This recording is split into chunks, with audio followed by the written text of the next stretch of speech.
saw me mama told me. Way all the way, Joe. But if you didn't kiss a girl, your lips will grow a baldy. Picture this. We're at a small pub on Bergen's waterfront in Norway, watching the Storm Weather Shanty Choir live. Haakon Vatle, leader of the band, comes out from behind his microphone on the very front of the stage. Oskar, a young 20-something tallship sailor who up till now had been taking tickets at the door, jumps up onto the bar. He's facing Haakon on stage, but standing about 6 feet higher than him. Haakon's made it a mission to pass along shanty traditions to young people, and he's found a protege in Oskar. And the audience, too. Bergen is a college town, and at least half the people in the crowd are in their 20s. Haakon begins an energized version of Haul Away Joe, singing loud from the stage while the audience, perfectly in sync, sings the refrain. For the second verse, he kicks it over to Oskar, still standing on the bar, who sings at the top of his lungs, exciting the audience to sing the next refrain even louder. Once I had a Danish girl and she was oh so corny. Way all the way, Joe. Oh, and then I had a Swedish girl and she was oh so horny. Way all the way, Joe. There's only 140 people in the place, but it's the most energy I've ever seen from a crowd at a concert. They know every single word of not just Haul Away Joe, but of the entire catalog that the Shanty Choir sings that night. I had chills for the duration of the 2-hour concert and can say without a doubt it was the coolest show that I've ever been to.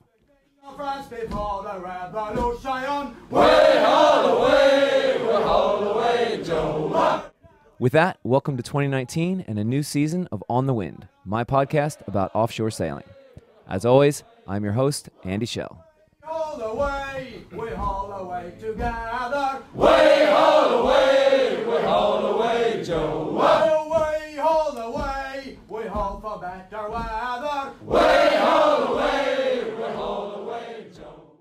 Hey gang, welcome back to the show, and for those of you watching on YouTube, welcome to the nav station on ISBJORN. Real quick before we get into it, a couple things to talk about. 2019 is a big year for us, like I've said. We've got both boats running for the first time. In about 6 weeks from now, Mia and I will get on the 59 Ice Bear in Antigua. Super excited for that. Those of you know that some of my anxieties about running two boats in the business are we're not sure if people want to sail with us without physically Mia and I on the boat. So I'm hoping that you will trust in me and Mia to find good skippers and crew for the other boat. And to that end, we have some space available still on ISBJORN, the 48. It's around Easter time, which I know might be tricky for schedules. But anyway, San Juan to Key West, we've got space available on ISBJORN. I think we have 1 spot or 2 spots available on the big boat when we go up to Canada next year. So check all that out, 59-north.com/offshore. Also this year, we've got new mapping software on the website. So once we get both boats up and running, you'll be able to track the position of both boats. And I'm in development with this with a guy that we met on the interwebs.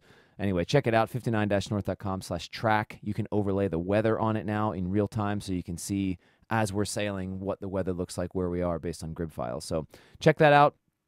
Also, don't forget you can support the show on Patreon. Thanks those of you that are watching this on YouTube. I hope you like the new format. We're going to try to film this stuff. Go to patreon.com/onthewind.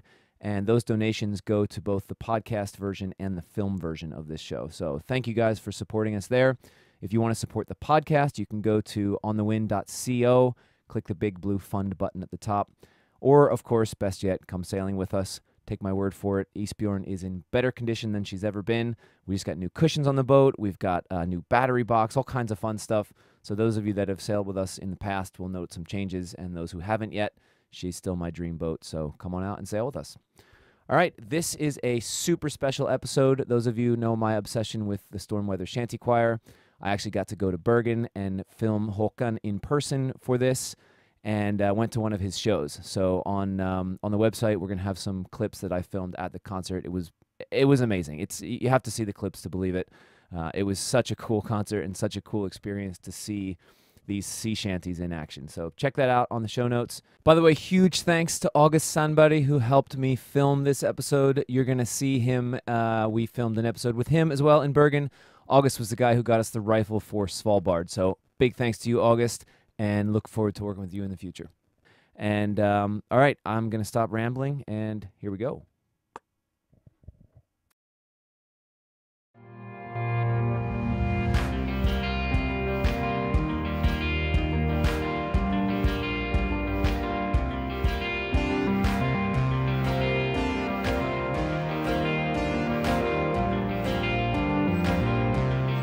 Haakon Vatle has, as far as we can tell, the world's only master's degree in sea shanties. He's the founder and leader of the Storm Weather Shanty Choir, who fans of the show will know as the group of Norwegian musicians who have mastered the art of the modern sea shanty. And Haakon is a real sailor. He's heavily involved with Norway's tallship Lemkul and has sailed her transatlantic 4 times, practicing his shanties in real life aboard the ship. I traveled to Bergen to meet Haakon for this interview and to see the Shanty Choir live. Interviews by asking the guests to describe the setting. So sometimes we do it on Skype. I'm here in person. So if you want to just kind of describe the setting for those that aren't going to see the film version of this. Yeah, right now we are actually in the Captain's Saloon on shore. This is what you're seeing here is actually the original table which was on board the big tall ship Lemkul. And this is where we have our office of the sailing ship that I'm also a general manager of. But we also are so lucky to have a bar in our office. So this is a part of the bar actually where we're sitting now. And yeah, the ceiling is also as much as the Captain's Saloon is, and the table is from the ship. Cool. And this is where the show's going to be tomorrow night, yeah? Yeah. Outside in the bar. Yeah. Cool. So what is your job, actually? What do you do for a living? I am, well, there's several things, but the main thing now is I'm a general manager for the foundation of the tall ship Lemkul, which is a Norwegian 3-masted bark, one of the biggest tall ships in the world. She's 98 meters long and 48 meters high and 3-masted. And was she an original sort of trading ship, or what was it used for? No, she was built in Germany in 1914, and then was given as a war prize to England after the First World War, and then was brought over to Bergen in 1921, and has since been here. And has been running as a school ship, but the last 40 years its foundation was had her, which I'm now the leader of. We sail commercial, and we sail also with the Navy, the Norwegian Navy, the Dutch Navy, do leadership training, and we do commercial trips, tall ship race, and we do day sails, a lot of stuff. So where is she now? Because usually she parks right outside the window here, right? Usually she's right outside here, but right now she's in dock. She's an old lady. She has to be taken care of and well maintained, so we are changing steel now on board the ship and preparing her for battery. For what? Battery. We're installing a battery on board the ship as well now. Okay. So in 2019 we will actually be the world's most environmental tall ship in our class. Really? Yeah. So what does that entail? Like, is it going to have an electric drive and stuff in it? Yeah. Is that the point? We have. Well, during a year, we actually are sailing up to 70% of the time on the sail. So we are in basic quite environmental. But now we're getting a battery in. We will still have the diesel engine, but right now we're using it quite little. But when we get the battery in theory, we will now be able to produce electricity while sailing because we have the propeller underneath, which can be an underwater window. Yeah. Who funds all that stuff? We would not be able to fund it ourselves. We would not afford it because it's very expensive. But we have some governmental partners, Enova, and there are some other partners who will soon be official, who will help us, who will pay for this because it's such a good gimmick. Yeah. For the seafaring nation of Norway and also for our ship and also here in Bergen. Is she like the flagship of Norway, kind of? If you ask me, of course she is. Yeah, cool. I'm curious to hear your sailing background. I mean, I said in the email, this interview is going to be a bit about the music, obviously, but also sounds like you're a sailor. So where does that go back to? Did you have ancestry that sailed on tall ships like this, or where does your interest come from, I guess? It all started, which is quite interesting, why I'm sitting now as a general manager of the foundation. The shanty would not have been, I would not have been singing shanty if it was not for Lemkul, the ship. Okay. So if you want the story, it is quite funny. Yeah. I was studying in Bergen in 95, yeah. And I had no idea what to do. I just studied because that was what we did. And I had no idea what to do. And I was living with 3 other students, and they were conscientious objectors. They didn't go to the military. Okay. And I had no idea what that was even. I had no idea where I was in life. Was it required to do military service? Yeah. Okay. But then I was with them, and then they said there's also a possibility to go on board the Lemkul. I'd only seen the ship, so I went on board, was interviewed, and then I got my time on board here, and that was where it started. So after that, I continued sailing. So I sailed every year I got mustered on board as a ordinary seaman, then as a quartermaster, and ended as a bosun. And I was on board Statsråd Lehmkuhl. I heard the shanties for the first time in '96 by the captain on board. Oh, wow. And then it brought up my interest for this, because parallel as I was sailing, I did an education, but I was not within the marine. I was in a teacher's university. Okay. And music. So I went back to school and wanted to do more about this stuff, considering that Norway is one of the biggest seafaring nations in the world. And we have been there for many, many years. And I would like to read more about the shanties and the sea songs. And there was nothing done about it. Almost next to nothing done about it. Okay.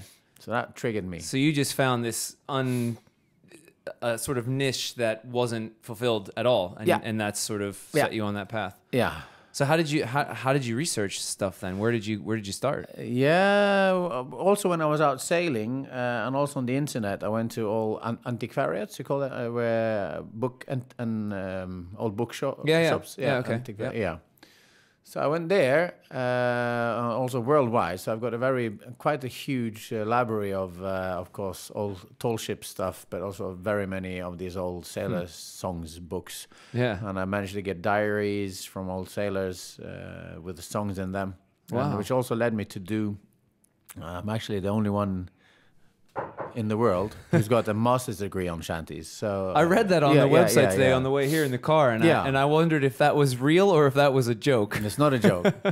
So it's in folk music, but I did it at the University College of Telemark, Raulandsakademiet. So I did it up there, and I was very fortunate. I have really good people helping me there, tutors, but I was also sailing most of the time. So most of my master's degree I was writing on the voyage from Cape Verde to Natal in Brazil, actually. Wow. On that voyage there. When you had these ideas to do stuff, especially in school, did you get support from sort of your mentors or professors in the school, or was it kind of like people didn't take you seriously? Nah, both. It was very funny when I went to this university college where I took the master's degree, because that is like, Norway is known for folk music, but then it's the Hardanger fiddle and Slåtta og Stev, which I call it. So they thought it was really interesting that I came up there and wanted to do something as weird as shanties. Yeah. And but very short, I could talk very much about it, but there's a natural reason why shanties and sea songs have not been included as a part of the Norwegian folk music, because it didn't fit into the romantic period, a national romantic period, when we are quite a young nation in Norway, like from 1840, and then we wanted to find our identity, and of course the shanties, even the word shanty is not Norwegian in itself, and also the language was not always the best when the sailors were singing. I mean, like it was foul. Yeah. A lot of them were foul. Yeah. And a combination of Norwegian and English. So it's quite rational that it didn't fit into the plans of finding the Norwegian identity. Then they went up to the mountains. It was kind of just deliberately excluded. Yeah. Huh. Yeah. Same as the bawdy folk songs up in the mountain as well. You have the erotic folk songs. They were not taken in as a part of it, because they did not fit in to the identity of the... To this image that Norway wanted people to see. Proud, independent farmers, yeah. Little revisionist history there. Yeah. Huh. But they forgot that 80% of the population of Norway lives along the sea. Along the coast. Yeah. So what kind of stuff did you uncover as you did your research? And how, I mean, going to libraries and stuff, but were you able to talk to any sailors that had actually, old sailors that had been using these shanties and stuff in real life? No. But what I did was really funny, and I'm still doing it when I have the time to go on board the Lehmkuhl, is that I use it on board. And that is also what I did. Part of my documentation is to prove how these songs actually fit brilliantly to do the work on board the Statsråd Lehmkuhl, on board a sailing ship. So maybe you should explain that. What was the purpose of a sea shanty then, if we take it from the big picture? Yeah, it was working songs used to ease the labor of the hard-working sailors. And put it that way, it was an unwritten rule that the less crew, the more important it was that they worked together, and the more important the shanty was to make this happen. So that they were hauling on the same time or walking around the capstan to have some motivating songs to sing along with.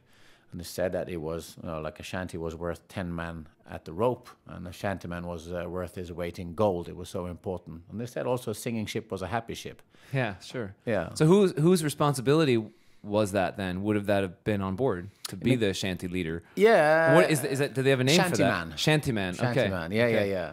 So in the golden age of sails, like I said, from 1820 to 1860, you could actually get hired on board a ship as a shantyman. Really? Yeah. So they were generally really respected, like old sailors who knew their work and knew the task, and had a loud and clear voice. So they didn't have to have the most beautiful voice, but they had to sing loud and clear, and they had to be able to improvise. That was a very important thing.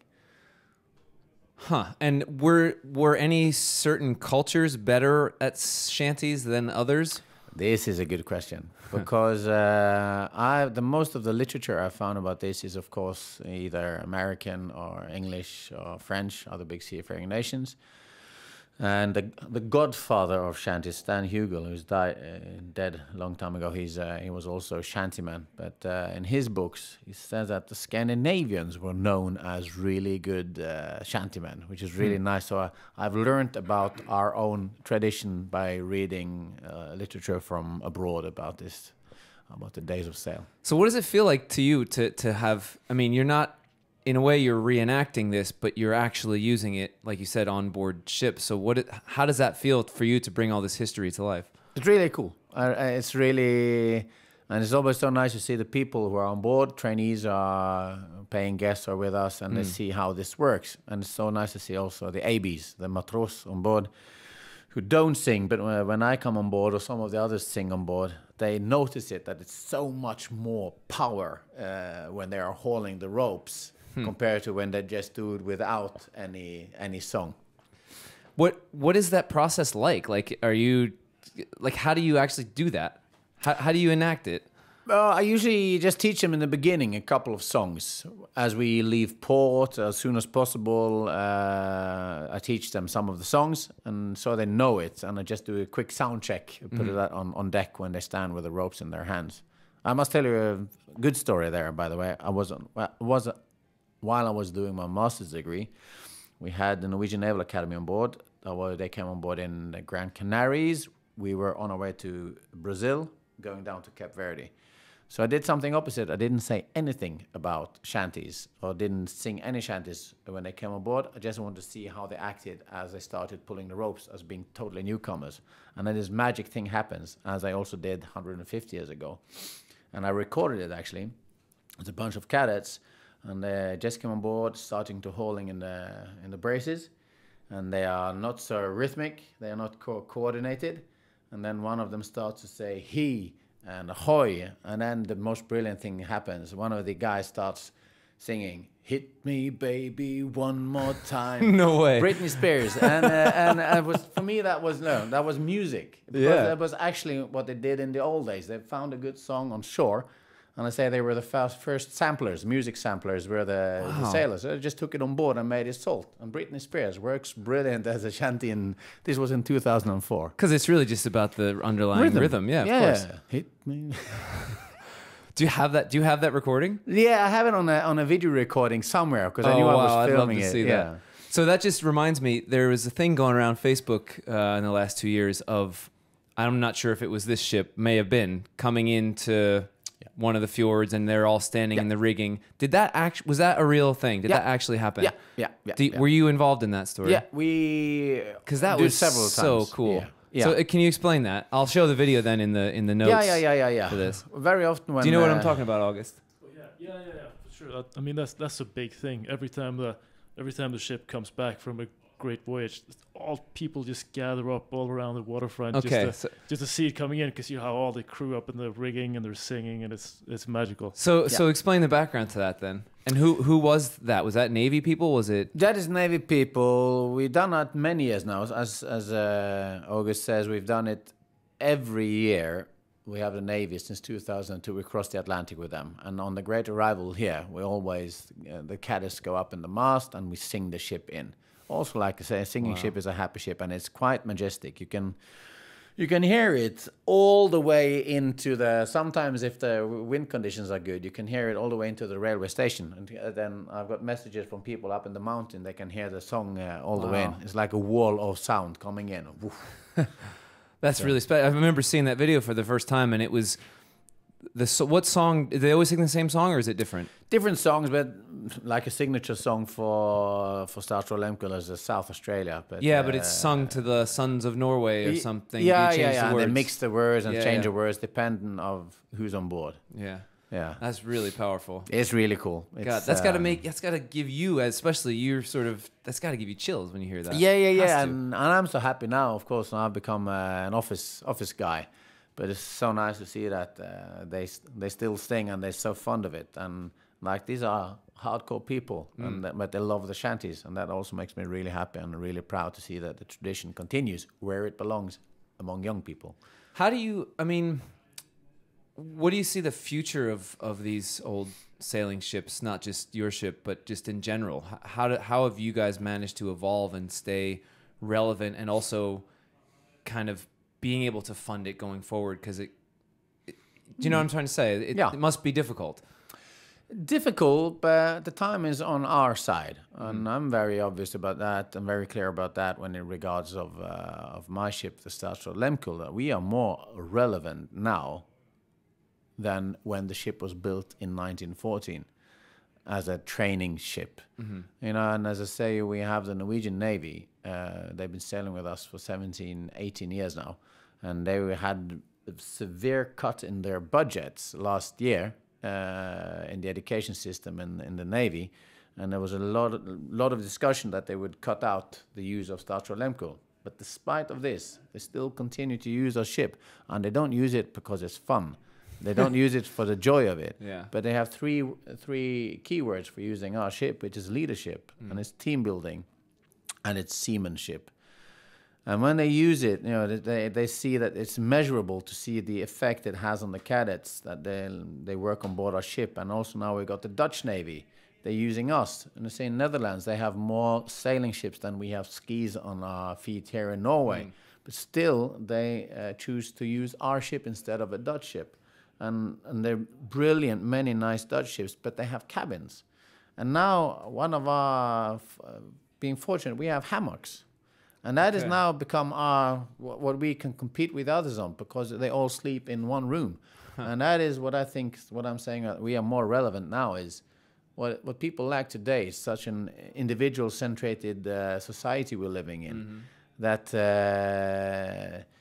being together, you and I, all of us being together over a longer period in a room, makes us know ourselves and each other in a quite a unique way.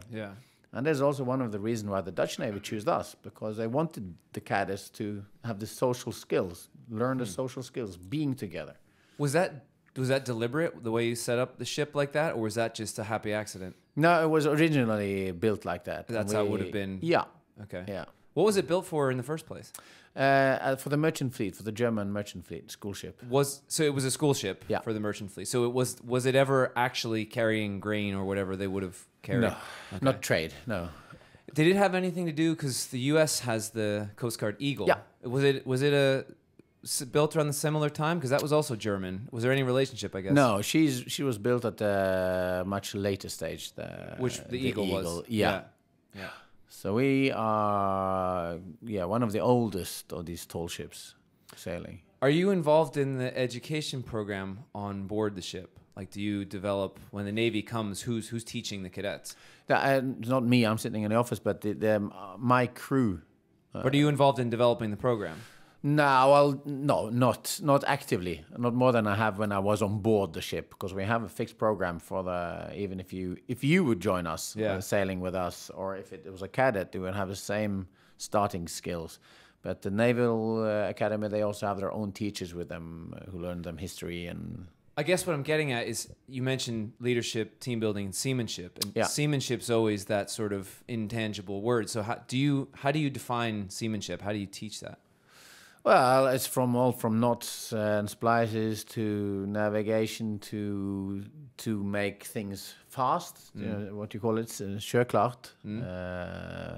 So like everything from basic, from starboard to port, to the terminology of it, and of course, which makes us and all other tallships a very unique arena, is the masts. Yeah. Also, seamanship is to know how to work in the mast, how the winds are, to respect the wind, to respect the nature. And a new thing which we have put in as a part of the seamanship is also taking care of our environment. So from next year, from 2019, if you come on board as a commercial guest, as a Naval Academy cadet, you will also get taught by our sailors of the ocean and how to respect it and reduce pollution. Oh, that's really cool. Yeah, so I said, and we put it very clear that this should be as natural as learning knots and splices.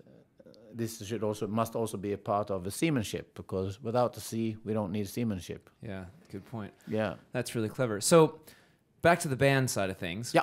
How did the band in its current, I guess, who is it, and how did it evolve to where it is today, and what is the mission of the band itself? Yeah, we started in 2000, so we've been going on for 18 years now, and I started on the Lemkull in 96, 97, and came home on an island called Stord, 2 hours south of Bergen, and I was so into these songs. I thought they were brilliant, so really catchy songs. So I started just asking. Some of them were friends, some of them I just knew, and asked if they would start in a shanty choir. One is a metal drummer, the other one is a rock and roll guitar player, another is a pop singer. So they were curious, and I gathered them. I remember the first rehearsal we had. I got them into a big room with a grand acoustic. Yeah, sure. And I just turned off the lights, put on some candles, trying to convince them to hear on their own voices. And they also still remember that very well, because they were skeptic. Who's this weird guy who wants us to sing? Were these friends of yours or just strangers? Some of them were my friends, but some of them were more like acquaintances. So Sure. I knew were into music. Yeah, I knew. Okay, I'm gonna go ask that guy. Let's ask him. Ask him. Yeah. And then they were convinced, and then we got started. And of course, the main goal is also to bring forth this, for many, most forgotten song tradition, and also to bring it back where it belongs by the first true rock and rollers. I call them the sailors. Yeah. And to make it more attractive for younger people, for the younger generation. All respect for the old shanty choirs.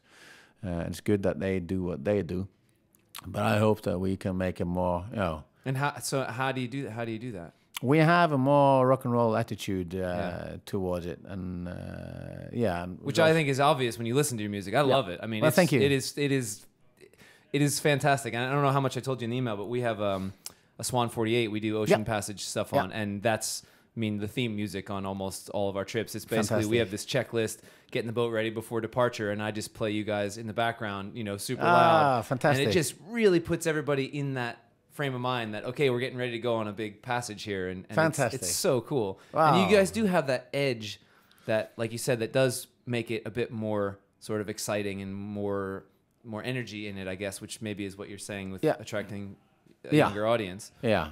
Well, thank you very much. It's very, very humble and honored to hear that, and it's nice to hear that our music gives pleasure. And it was nice when we started. We were more like older people coming, but what is it's a bit weird, and we think it's a bit annoying as well, because the older we get, the younger the audience. Where were you 10 years ago? so it is really nice. So we're playing at many festivals, playing at student places, and it's so cool to see also the broad variety of audience that comes to a concert. We also have many older people, but we also have like punk and metal people coming. Yeah, sure, I can see that. Yeah, yeah. And they stand there and headbang and rock and roll. So it's good. So how do you distinguish? Because a bunch of your, some of your albums are almost entirely a cappella. Yeah. And some have the instruments. How do you determine how to do the arrangements? Well, that's funny. I know where I think I know where you're getting at. We were extremely ambitious the first year we started. So we released 2 albums the first year. And you can also hear that on the albums now. They're very, very easy, very much a cappella and easy made. And then we've been using a couple of years just to find our own sound and to experiment more with more instruments and stuff like that. So I would say that the 2 last albums, that's where we have found our. What were the two? And the 2 most recent ones. What are they? Which ones are they? Drop of Nelson's Blood. Yep. And Way Hey and Away We'll Go. Would they have had instruments on the ships back in the day? I mean, I guess they're not using instruments when they're working. But how would that have fit in? Yes and no to both. Okay. In the golden age of sail, when they had enough crew on board, and if it allowed it, they would have a musician playing even when they were working. Or they could have a fiddler sitting on the capstan while they were walking around it, and he would sing No and way, play. really? Yeah. Probably very annoying for everybody else. He was just sitting Who got there. to do that job? That sounds like a good job. Yeah, but then again, of course, as it gets harder and harder financially for the ships, they can't afford to have somebody just standing there. So then everybody had to take part of the work, and the shantymen will usually stand by the rope, by the beginning of the rope, or walk around and sing with them. But when they were off watch, then they had these jam sessions. And also when they played the forbitters or frivaktsvis, or the more sentimental songs, they would have jam sessions when they were out sailing. And on Sundays, if, for example, on many Norwegian ships, if they were in port abroad, they were maybe allowed some time off, and then they would go on board one ship. Maybe they would have a service, and then they would have a jam sessions afterwards. And then they would exchange songs and would make instruments of whatever they had and play. I was going to ask you if, I mean, obviously it must have crossed cultures and stuff, because you've got a bunch of English, but then Norwegian songs. And I mean, what were the language? Did each sort of country have their shanties in their own language? Was anything translated, or were they just traded? Also, yes and no. It's a very interesting, good question. Yeah. Like, if it was an international crew, there was a saying I've read in several places that the language should be in English, so that you wouldn't think that if you were German or you were French, and you started speaking in your language, and then we wouldn't understand. And if we all lived together, that would very easily create disharmony amongst the crew. Yeah. So they said that then it should be in English. But, for example, on Norwegian ships, when we were sailing much longer than many other nations, we got more and more Norwegian crew on board our ship. And what would be very usual is that we started in English, and then I would improvise in my mother language after I'd done the first of the traditional verses. Sure. In so English. You're using the same song, you're just improvising in your own language. You find them all over. I was like, for Blow the Man Down, you will find a version in France, in Germany, in Poland, in America, and here in Blow the Man Down, that's specific here. You have a very typical, for Bergen, it's called Anne Madame. You have, as I was walking down Paradise Street, way, hey, blow the man down. And if you say it here, and Anne Madame, jeg nå synge en sang, oh, Anne Madame. It's a melody, and just changing some of the lyrics out. That's really cool. And what, I was going to ask you something now, and I just lost it. No, I know. You say you go out and you find books with old shanties and stuff. How did you know how they were sung? There are some recordings.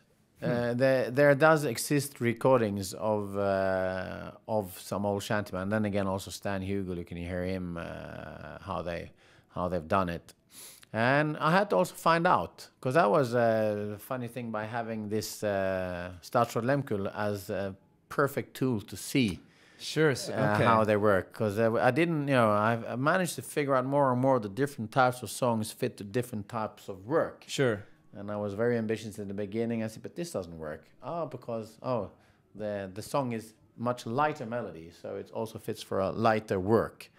Because some of the yards, for example, one of the yards are 3 tons, and then you need Drunken Sailor, which is solid, dun dun dun dun dun dun dun dun dun dun, like heavy, solid. And but then you go for if you're gonna hoist the Royal, which is very easy, then you can do a much lighter song, which can go quicker.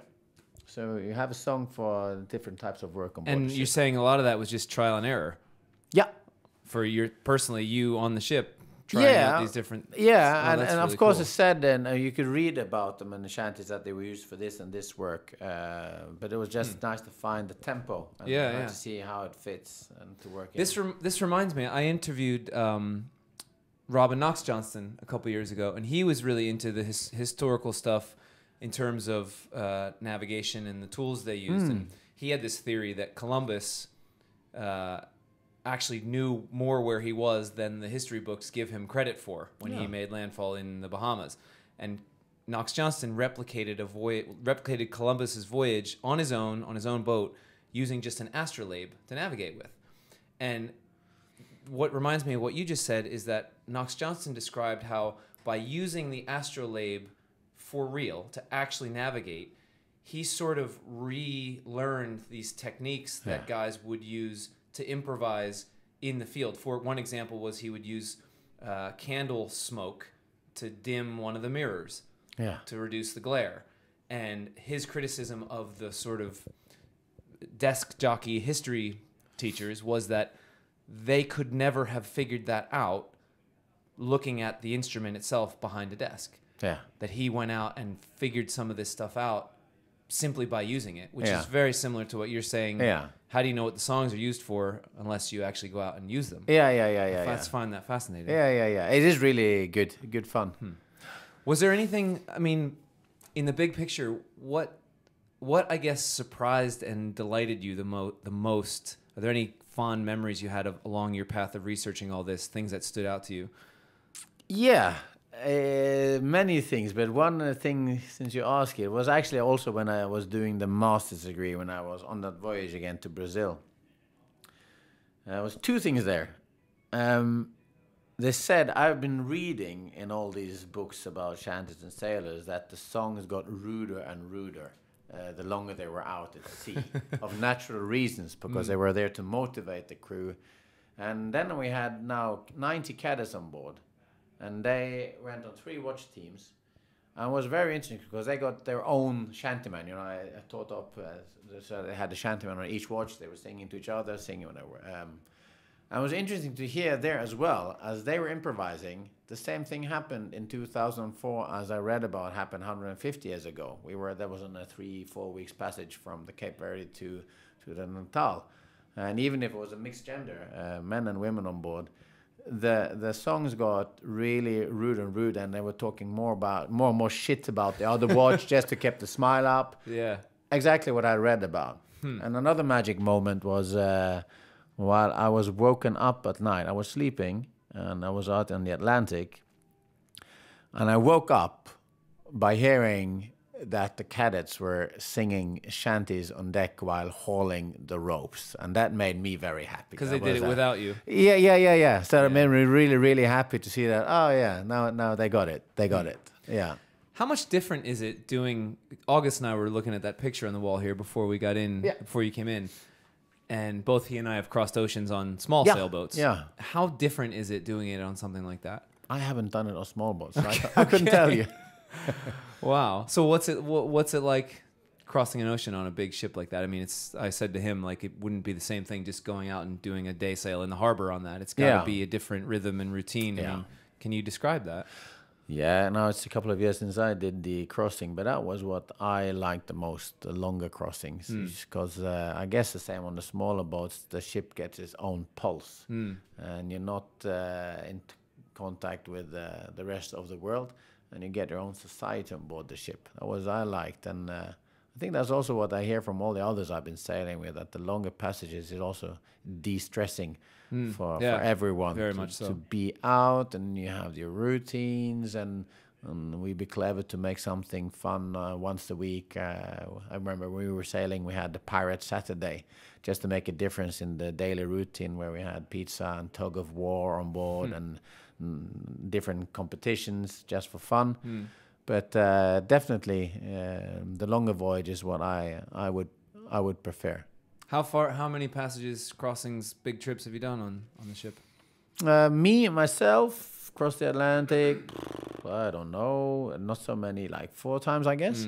But the ship has done it every year since 2001, the Atlantic crossing. And now we're planning 18 months circumnavigation in 21. Okay, cool. Will you do any of that? of course, around Cape Horn. Okay. That's the one I want to do. Yeah, of course. And the Pacific. You can earn your tattoo. Yeah.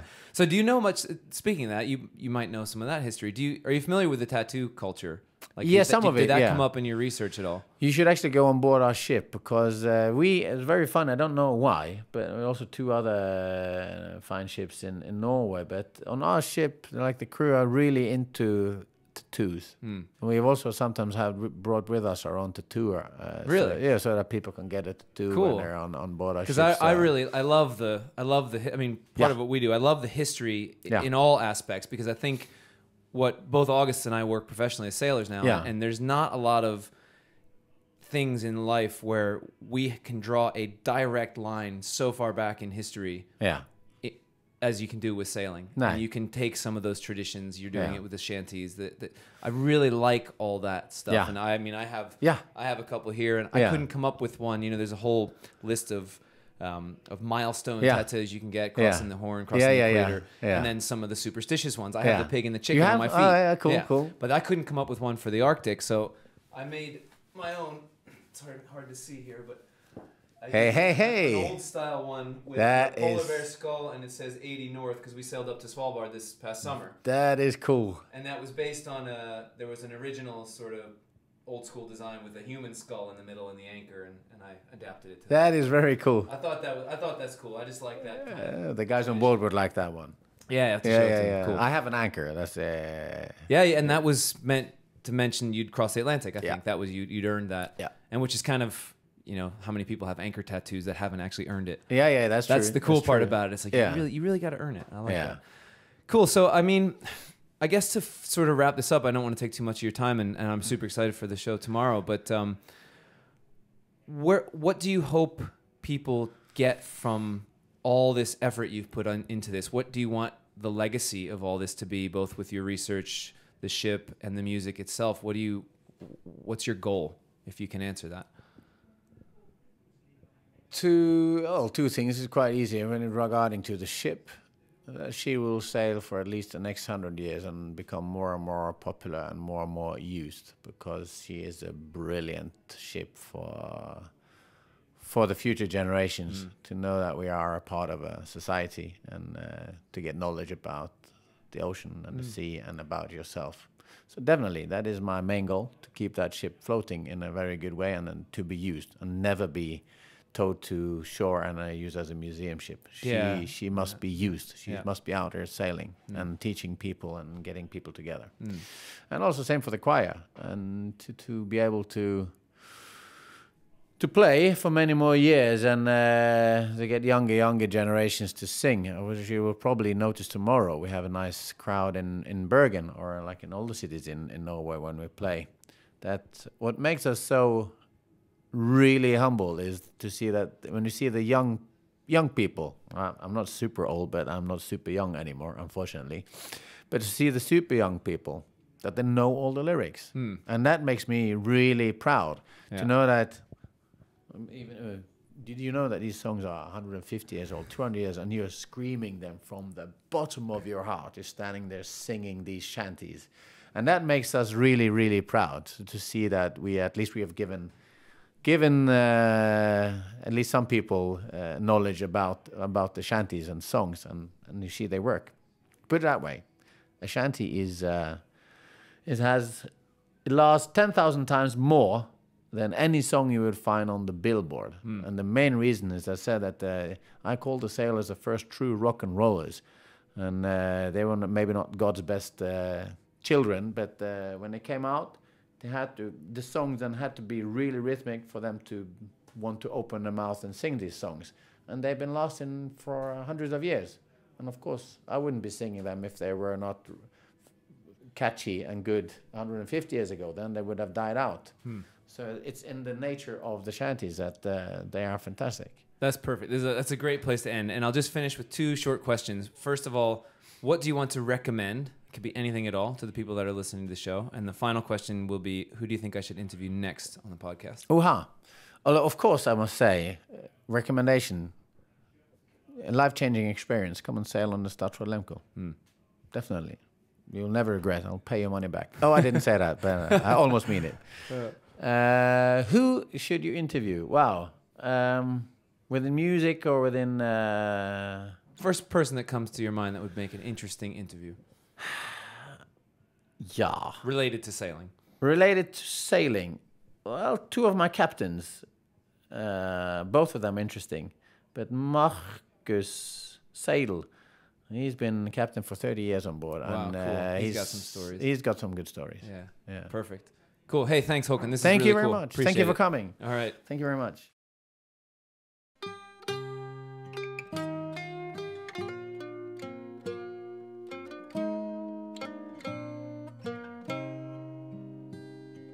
On the Wind is produced by 59 Degrees North and hosted by Andy Schell.